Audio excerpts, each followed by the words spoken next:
You know, you had a pretty illustrious playing career, but when did you decide that when did it hit you? You said, I want to coach. I want to be a coach at a major level.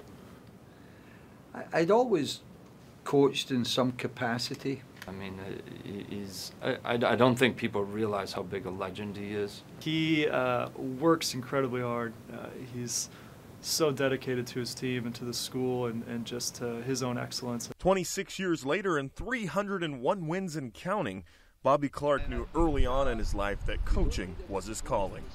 But I suppose it wasn't until I went to Africa, and I really just went there for a year when I finished playing.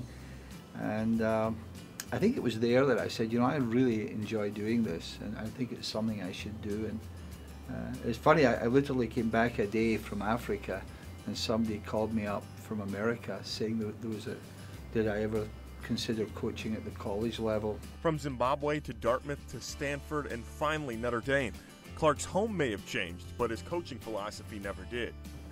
I think you just get experience. It's like any job. When you're in a job, you learn a lot. I think I was much more consumed with winning in the early days. I'm still very competitive, but at the same stage, I think you realise there's a much bigger picture. Coach Clarke definitely gets excellence out of his players. I think he's notorious for taking kids who a lot of schools will overlook and turning them into players that are touted as the best players in college soccer.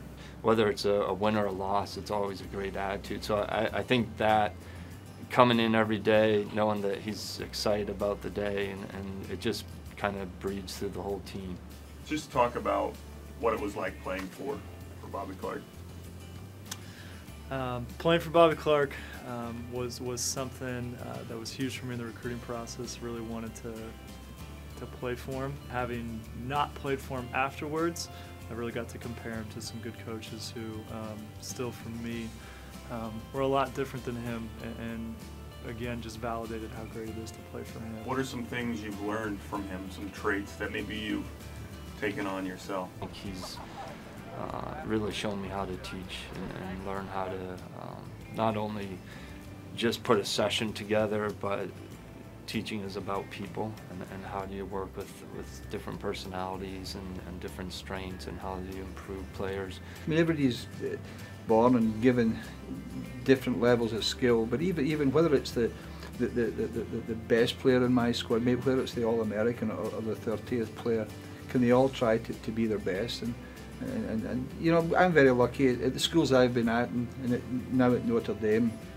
the kids they're all high achievers. They want to be good. I think that's one of the things I love about Notre Dame.